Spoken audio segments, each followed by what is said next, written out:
Om Shanti.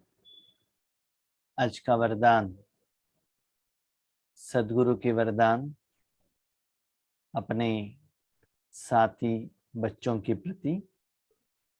Date 6 दिसंबर 2021। वरदान है, बार बार हार खाने के बजाय बलिहार जाने वाले मास्टर सर्वशक्तिवान विजयी भव। बार बार हार खाने के बजाय बलिहार जाने वाले मास्टर सर्वशक्तिमान विजयी भव। हर मनुष्यात्मा यही चाहता है कि उनके हर कर्म में विजय हो। विजयी माना वहां कुछ युद्ध है, कंपटीशन है, अपोजिशन है या कोई शत्रु है। कंपटीशन के बिना विजय तो नहीं होता है। तो हर रोज माया पंचतत्व हमने किया हुआ हिसाब किताब हमारे आगे युद्ध के रूप में आता है। कर्म क्षेत्र में कुरुक्षेत्र किसको कहा जाता है? जहां पांडव और कौरव रहते हैं। तो बच्चे वैसे ही हर रोज आपका ही परिवार वाले, जैसे पांडवों का आगे 18 दिन में आगे ऑपोजिशन कौन था? उनका ही रिश्तेदार, जिन्होंने ज्ञान दिया वही गुरु, वही भीष्म पितामह, वही लोग थे ना। तो ये सभी हमारा यादगार है। तो हर रोज हमारे परिवार में ही लेन देन, झगड़ा, difference of opinion, tension, stress, समस्याएं, विघ्न आते ही रहते हैं। तो इस सिचुएशन में हमें विजयी बनने के लिए क्या चाहिए? शक्ति चाहिए। सर्वशक्तिवान कौन? बाप दादा। लेकिन वो सर्वशक्ति आपको कब मिलेगा? तो बाबा कहते हैं बलिहार हो जाओ। जैसे कि हमारे हिंदू धर्म में भी बहुत सारे देवी देवताओं को बकरी का बलि चढ़ाते हैं। तो बकरी क्या करता है? मैं कहता ही रहता है। तो एक धक से उनके गले काटेंगे तो वो मर जाएगा। एक धक से वो मरता नहीं है तो बचने के लिए क्या करता है? इधर उधर भागता ही रहता है। एक तो उनको क्या किया, बलि करने के लिए एक माना एक बार उसको तो गला तो काट लिया, लेकिन वो फुल कटा नहीं है। तो क्या होता है? रिजल्ट्स बहुत डिस्टर्ब होता है। वैसा ही हम बाबा को कहते हैं, बाबा तन तेरा, मन तेरा, धन तेरा कहते तो हैं, लेकिन थोड़ा समय के बाद मेरा तेरा मेरा हो जाता है। तो इसीलिए बाबा कहते हैं जितना मैं और मेरापन को अपनाते हो उतना हार खाते हो। विजयी बनते हो तो लोग आपके गले में हार डालेंगे। और बाबा कहते हैं गले में हार आता है। और बाबा को मुरली में कहते हैं बच्चे फूल को भी स्वीकार मत करना। और कहते हैं हार, हार माना स्थूल हार नहीं, थैंक यू का हार, धन्यवाद का हार, शुक्रिया का हार, दिल का हार। जब आपके द्वारा उन आत्माओं को सहयोग मिलता है, उनका समस्या का समाधान मिलता है, तो वो लोग आपको थैंक यू कहेंगे। तो ऐसे इसके साथ साथ अपने जिंदगी में भी, डे टू डे कर्म में भी आपको एक्सपेक्टेड रिजल्ट्स नहीं आ रहा है, सफलता नहीं मिल रहा है, इसका मतलब आप 100% भगवान के साथ बलिहार नहीं बने हो, बलि नहीं हुआ है। अभी तक क्या है, मैं और मेरापन अभी भी थोड़ा है। इसलिए अर्जुन को श्री कृष्ण क्या करते हैं, युद्ध के पहले इतना रेडी करते अर्जुन को, अर्जुन सिर्फ आप एक इंस्ट्रूमेंट हो, मेरे हाथ में एक कठपुतली हो, जहां मैं रथ लेकर जाता हूं वहां चलो, बस सारा जिम्मेदारी मुझे दे दो। इसलिए बाबा कहते बच्चे अभी बलिहार होने का समय है, बार बार हार हो रहा है, इसका मतलब आपने अपने सारा जिंदगी भगवान को समर्पण नहीं किया है, अभी भी थोड़ा कुछ अपना पास रखा है, इसलिए हार हो रहा है, ताकि परमात्मा सदा आपके विजय के लिए सारे शक्तियां यूज करे समय के अनुसार। वो प्रोविजन, वो चांस आप नहीं दे रहे हो। भगवान के कर्म के बीच में, कर्तव्य के बीच में आप बीच में अटक रहे हो, बीच में आ रहा हूं, मैं आ रहा है। तो आज डिसाइड करो और उस मैं को आज जलाओ और बलिहारी बन जाओ। तब देखना जब भी समस्या आता है, मैं उस शक्ति को जरूरत है वो यूज करता हूं और सदा आप विजयी बनते हो। तो बाबा ये कहते हैं बच्चे आप संपूर्ण सरेंडर हो, इसका मतलब आपको सदा विजय मिलता रहना चाहिए। बार बार हार खा रहे हो, इसका मतलब अभी भी मुख से कह रहे हो लेकिन दिल से समर्पित नहीं हो। स्वयं को सदा विजयी रत्न समझकर हर संकल्प और कर्म करो तो कभी भी हार हो नहीं सकती। विजयी रत्न, जब हमको विजय होना चाहिए तो बाबा तो साथ में रहना ही है। अर्जुन को विजय कब मिला, जब श्री कृष्ण जी साथ में थे या श्री कृष्ण के श्रीमत पर चल रहे थे। हम सभी पांडव हैं, जब श्री कृष्ण के बिना उन्होंने जो कुछ भी कर्म किया वो सभी में उनको हार हुआ। इसलिए बाबा कहते बच्चे अभी दुनिया का लास्ट, पांडवों का लास्ट समय है, 18 अध्याय, माना 18 दिन का युद्ध चल रहा है। ठीक है, तो सदा भगवान को साथ में रखना, तभी आप विजयी रत्न बन सकते हो। जैसे कि अर्जुन को और पांडवों को पता चल गया श्री कृष्ण हमारे साथ युद्ध लड़ने वाले हैं, तभी उनको ये निश्चय था फाइनल विजय हमारा है।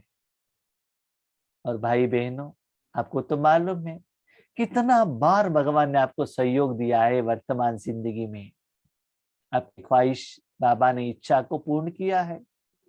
तो इसके आधार पर तो क्या करना है आपको, अनुभव के आधार पर ये डिसाइड करना कि मैंने बाबा को समर्पण कर दिया तो मेरा विजय लिखा हुआ है 100%। विजय मेरा जन्मसिद्ध अधिकार है, सदा विजय का माला पहनकर रहना। मास्टर सर्वशक्तिवान कभी हार खा नहीं सकते। मास्टर सर्वशक्तिवान कभी हार खा नहीं सकते। क्यों? क्योंकि उनके आगे रथ में श्री कृष्ण जी बैठे हैं, ऊपर हनुमान बैठे हैं। उसके बाद तो इनके पास आता है माया, है ना, तो प्रोटेक्शन उतना मिल जाता है।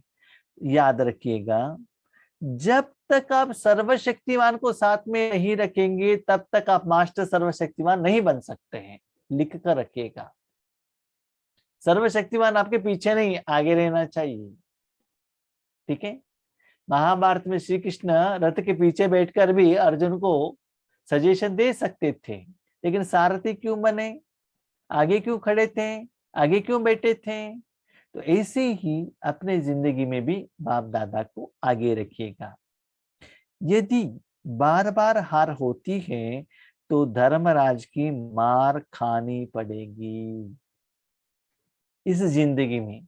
इस जन्म में संगम युग में बार बार विकार के वश, अभिमान के वश, अहंकार के वश, मैं और मेरेपन के वश कुछ ना कुछ परसेंटेज में कर्म में एक्सपेक्टेड रिजल्ट विजय नहीं मिल रहा है। इसका मतलब भविष्य में भी धर्मराज के आगे हार खाना पड़ेगा। कुछ श्रीमत मैंने फॉलो नहीं किया है, संपूर्ण बलिहार नहीं बना हूं, या कर्म के पहले, या कर्म के समय, या कर्म के फल आने के बाद। हम ब्राह्मण बच्चे बहुत ज्ञानी है और बहुत बुद्धिमान है। कैसे?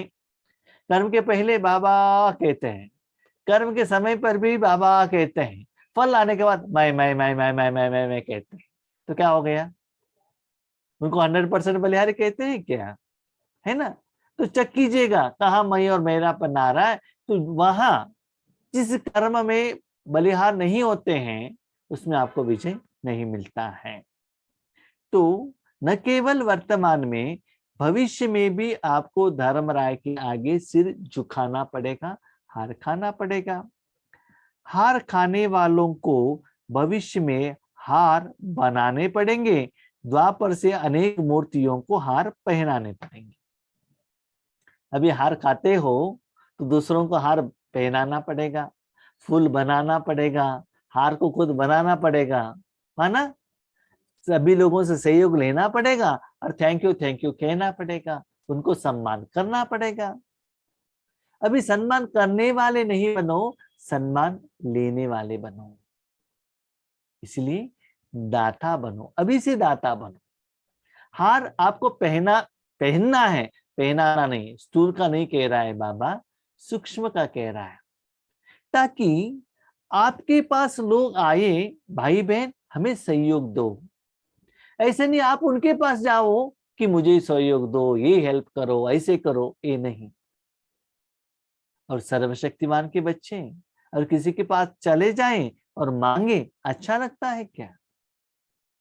कोई एक व्यक्ति है, बेटा है, उनका पिता करोड़पति है, और अपने फ्रेंड से किसी से पूछता है मुझे थोड़ा भोजन खिलाओ ना, ब्रेकफास्ट खिलाओ ना, पैसे आप दे दो ना, अच्छा लगता है क्या?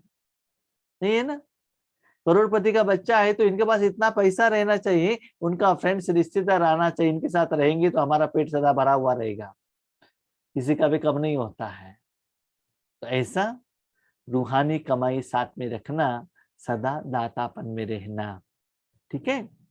तो अभी हार खाएंगे तो ज्यादा पूजा करना पड़ेगा, लौकिक ब्राह्मण बनना पड़ेगा, ज्यादा मूर्ति के ऊपर हार डालना पड़ेगा, बहुत श्लोक गायन, वर्णन, मंत्र, जप, तप, यज्ञ करना पड़ेगा। उससे भी इंपॉर्टेंट, भगवान के आगे जाकर ये दे दो, ये दे दो, ज्ञान का सागर, प्रेम का सागर, खुशी का सागर, माना लेने के लिए क्या करते हैं, उनको उठाना पड़ेगा। जैसे कि कोई बच्चा रहता है ना, उनको पिताजी का पैसा लेने के लिए परमिशन नहीं है तो पूछना पड़ेगा। थोड़े बच्चे ऐसे रहते हैं और थोड़े युगल ऐसे रहते हैं, पति को पूछते हैं नहीं, पर्स से डायरेक्टली पैसे निकाल कर लेके जाते हैं। क्यों? पति उनको उतना परमिशन देते हैं, इसलिए तो वो ऐसा अधिकार उनको प्राप्त होता है। तो अब आप डिसाइड कीजिएगा, भगवान के आगे बाबा शक्ति दो, ज्ञान सुनाओ, योग कराओ, ये हेल्प करो, ऐसे मांग रहे हो, या बाबा आपको सेवा का चांस दे रहा है, वहां जाकर बाबा का संदेश दे रहे हो, शक्ति दे रहे हो, देने के लिए निमित्त बन रहे हो? डिसाइड करो। अभी मांग रहे हो, अभी मांग रहे हो, अभी जैसे भगवान का आगे वर्णन करते हो, द्वापर युग में भी वैसे ही वर्णन करने वाले बनेंगे, न कि वर्णन लेने वाले बनेंगे। इसीलिए सर्वशक्तिमान को सदा साथ में रखना, यहाँ बलिहार हो जाना। यहाँ जितना बलिहार, जैसे कि कहते हैं ना, मूर्ति क्या होता है, अपने को वो मूर्ति बनाने वालों के ऊपर बलिहार हो जाता है, इसलिए उनको पूजन हो जाता है। ठीक है? इसलिए हार खाने के बजाय बलिहार हो जाओ, अपने संपूर्ण स्वरूप को धारण करने की प्रतिज्ञा करो तो विजयी बन जाएंगे। अपना संपूर्ण स्वरूप क्या है? प्योर आत्मा, उसमें कुछ भी कमियां नहीं। ओरिजिनल स्वरूप क्या है मेरा? मेरा कुछ है ही नहीं, मैं एक इंस्ट्रूमेंट हूं बस। I am only the instrument in the hand of God, बस। तन मन धन नहीं, आत्मा भी एक इंस्ट्रूमेंट है। उसको कहते हैं बाबा संपूर्ण स्वरूप, ओन एक साधन, सब कुछ बाबा। जैसे कि आप हाथ को यूज करते हो, बुक को यूज करते हो, माइक को यूज करते हो, कंप्यूटर को यूज करते हो, क्या कंप्यूटर अपने आप चलता है क्या? नहीं है ना। जैसे आप इंस्ट्रक्शन देते हो, आपके इंस्ट्रक्शन के अनुसार चलता है वो। माइक अपने आप बात करेगा क्या?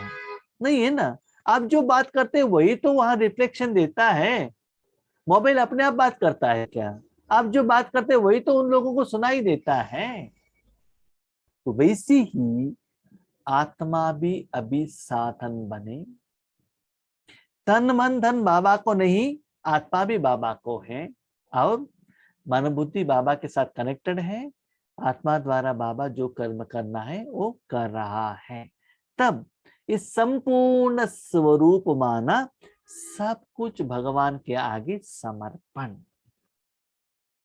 धारण करने की प्रतिज्ञा करो।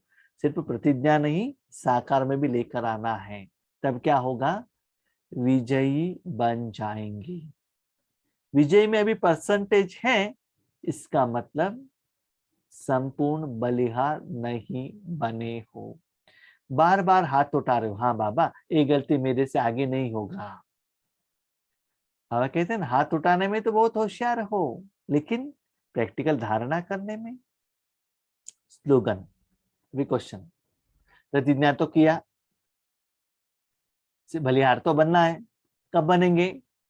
बाबा नया साल आ रहा है ना, तब बनेंगे। आज डेट कितना है? 6 है ना, अभी भी 24 डेज बाकी है। अभी ये 24 डेज है ना, जो भी करना है गलती कर देंगे, परमिशन दे दीजिए। और 1 तारीख को है ना, पक्का 100% नया साल, नया जीवन बलिहार।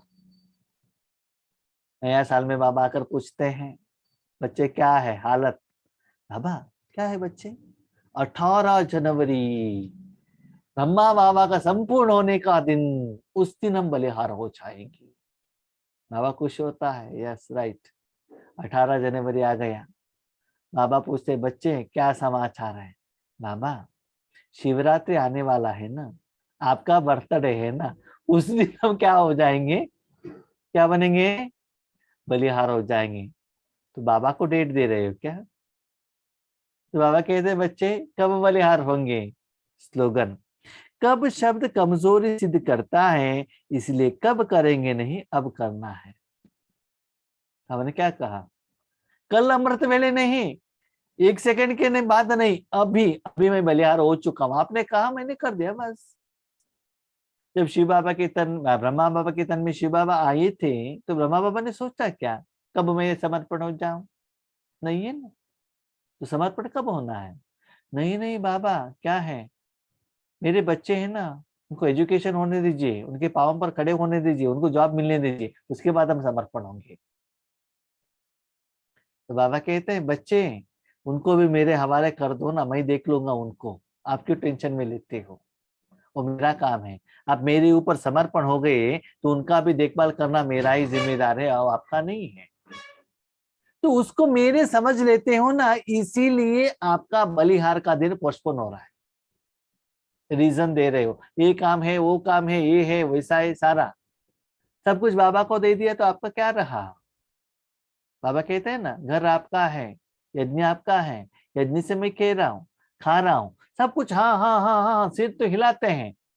और जब ज्ञान सुनने के बाद पहले जैसे मैं, मेरा परिवार, मेरा जॉब, मेरा पैसा, मेरा बैंक बैलेंस, मेरा ईएमआई, मेरा लोन।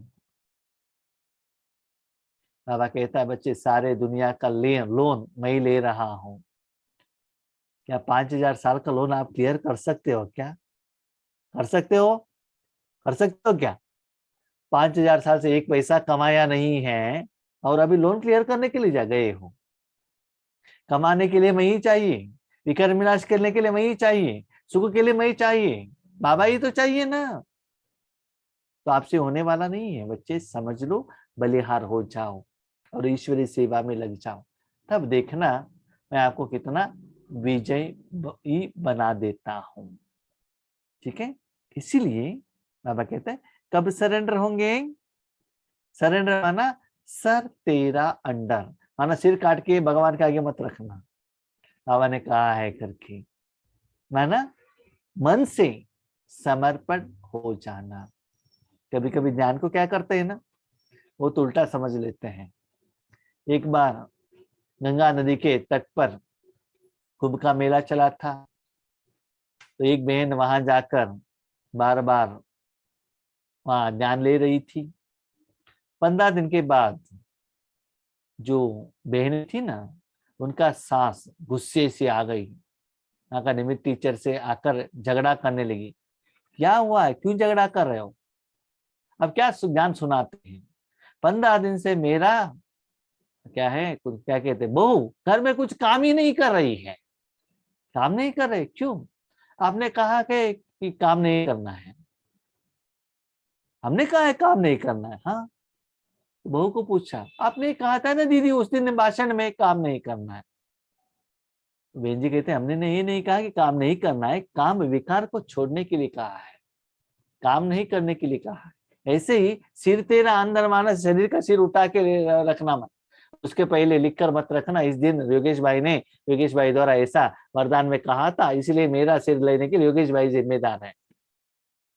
ठीक है, इसीलिए बाबा कहते सिर तेरा अंदर सरेंडर, माना क्या है, मेरा जिंदगी भगवान के ऊपर अर्पण कर देना, जैसे भगवान चाहता है वैसे चलना, तब आपका विजय होगा।